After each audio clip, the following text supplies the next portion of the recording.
18th செஞ்சுரியில பெண்கள் எல்லாருமே long hair தான் வச்சிருப்பாங்க. அவங்க முடி ரொம்ப நீளமா தரையில பெரள்ற அளவுக்கு இருந்துச்சு. இத பத்தி ஃபுல்லா தெரிஞ்சுக்கணும்னா நம்ம விக்டோரியன் ஹேராக்கு தான் போகணும்.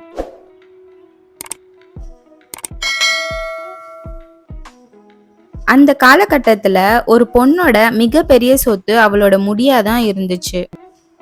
விக்டோரியன் காலம்னு சொல்லப்படுறது 1837 to 1901. அந்த டைம்ல தான் விக்டோரியா மகாராணி ஆட்சியில இருந்தாங்க. அப்ப பாத்தீங்கன்னா விக்டோரியா மகாராணி ஆட்சியில பிரிட்டிஷ் ரொம்பவே பெரிய வளர்ச்சி அடைஞ்சது. அந்த பீரியட்ல தான் science, industries, arts, music, political and social reformers இது எல்லாமே மிகப்பெரிய வளர்ச்சியை நோக்கி இருந்துச்சு. சைல்டு லேபர்ஸ், பெண்களுக்கு எஜுகேஷன் விழிப்புணர்வு எல்லாமே அதிகமாவே இருந்துச்சு. ரயில்வே, கப்பல் இதெல்லாம் முக்கியத்துவமா பட்டு அதுக்கான போக்குவரத்து ஏற்பாடும் நடந்துச்சு. மியூசிக், ரைட்டர்ஸ், ஆர்ட்ஸ், போயட்ரி இது எல்லாமே அந்த டைம்ல தான் அதிகமாவே ஆரம்பிச்சது. ஸோ அதனால தான் Victoria period time of great power and health ஆஃப் பிரிட்டன்னு சொல்றாங்க. இப்படிப்பட்ட டைம்ல தான் பெண்களும் அவங்களோட முடியை ரொம்ப பாதுகாக்க தீவிரமா இருந்தாங்க.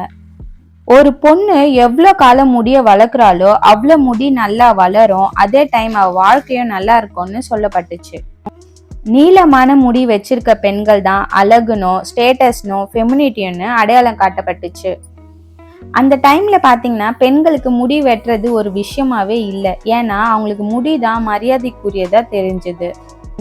அது மட்டும் இல்லாம கலைக்காகவும் முடிய பயன்படுத்தினாங்க. 15லேருந்து 16க்குள்ள இருக்க பெண்கள் தான் முடிய ஃப்ரீ ஹேர் விட்டுக்க முடியும். 16 வயசுக்கு மேல தாண்டிட்டாங்கன்னா அவங்க கொண்டை போட்டுக்கலாம். முடி ரொம்ப பெருசா இருக்கிறதுனால அப்பர் கிளாஸ் பெண்கள் எல்லாருமே முடிய வளர்க்கறதுலயே ரொம்ப கான்சென்ட்ரேட் பண்ணி ரொம்ப நேரம் செலவழிச்சிட்டு இருந்தாங்க. அதே மாதிரி அவங்க முடி பார்த்தீங்கன்னா ரொம்ப கிளீனா, ஸ்டைலா, பளபளன்னு இருக்கும். ஆனா ஏழையா இருக்க பெண்களுக்கு அது ஒரு பாரமா தான் இருந்துச்சு. பெரிய முடிய மெயின்டைன் பண்றது ரொம்ப கஷ்டமாவே இருந்துச்சு. ஸோ அன்ஹைஜீனிக்கா அவங்க ஃபீல் பண்ணாங்க. அவங்களுக்கு இருந்த ஒரே வழி அதை காசுக்காக விற்கிறது தான். அந்த டைம்ல பாத்தீங்கன்னா பொதுவா நார்மலா எல்லார் முன்னாடியும் பெண்களால ஃப்ரீ ஹேர் விட முடியாது. அப்படி ஃப்ரீ ஹேர் விடணும்னா அது கணவர் முன்னாடியோ இல்ல குழந்தை இல்ல வேலைக்காரங்க முன்னாடியோ தான் விட முடியும். மாடல்ஸும் அட்வர்டைசிங்க்கு மட்டும்தான் ஃப்ரீயா ஹேர் விட்டுருப்பாங்க. அவங்களோட போட்டோஸை தான் நம்மளால பார்க்க முடியுது. மாடல்ஸும் அவங்க முடிதான் அவங்களோட அழகுன்னு நினைச்சாங்க. அந்த டைம்ல 7 சதர்லாண்ட் சிஸ்டர்ஸ்ன்னு 7 சிஸ்டர்ஸ் இருந்தாங்க. 1880ல அவங்களோட தலைமுடி மொத்தமா 37 அடி இருந்துச்சு. ஸோ வேற யாராலையும் அவங்கள வின் பண்ணவே முடியல.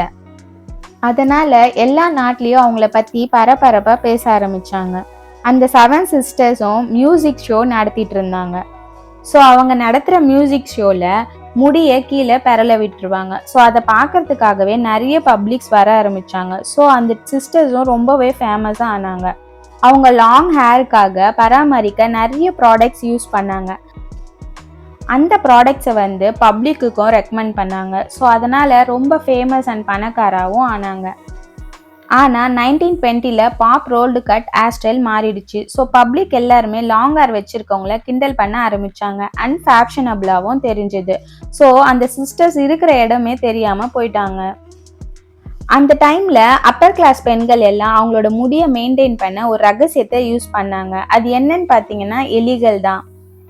எலியை எப்படிடா யூஸ் பண்ணியிருப்பாங்க அப்படின்னு செக் பண்ணும்போது தான் தெரிஞ்சது.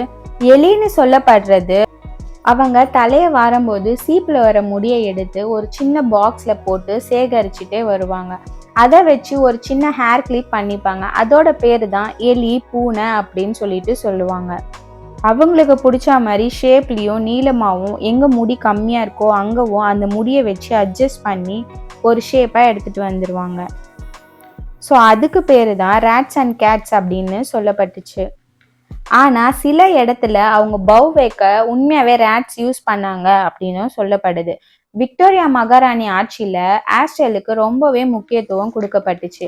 அதனால அந்த சீப்பு, முத்து, கேப்ஸு, அந்த கேப்ஸுக்காக யூஸ் பண்ண ஜுவல்லரிஸ் இது எல்லாமே 1800களில் ரொம்பவே கவனத்துக்குரியதாக இருந்துச்சு. அப்புறம் ஒரு அளவுக்கு 1860 மேலே ட்ரெஸ்ஸுக்கான இம்பார்ட்டன்ஸ் அதிகமாக ஆச்சு. லாங் ட்ரெஸ் எல்லாமே ஃபேஷனாக ஆச்சு. ஸோ பெண்கள் ஹேரை பேக் சைடில் விட ஆரம்பிச்சுட்டாங்க. 19th செஞ்சுரிக்கு அப்புறம் கொஞ்சம் கொஞ்சமாக ஹேர் ஸ்டைல்ஸ் கம்மியாகி ஷார்ட் ஹேர்ஸ் வைக்க ஆரம்பிச்சிட்டாங்க, கர்லிங் ஹேருக்கு மாறிட்டாங்க. 19th செஞ்சுரியில் வார் முடிஞ்சு மிச்சம் இருக்க ஆசையாகவும் அடையாளமாகவும் பெரிய முடி தான் இருந்துச்சு. அதுக்கப்புறம் பெண்கள் எல்லாருமே ஷார்ட் ஹேருக்கு மாறிட்டாங்க.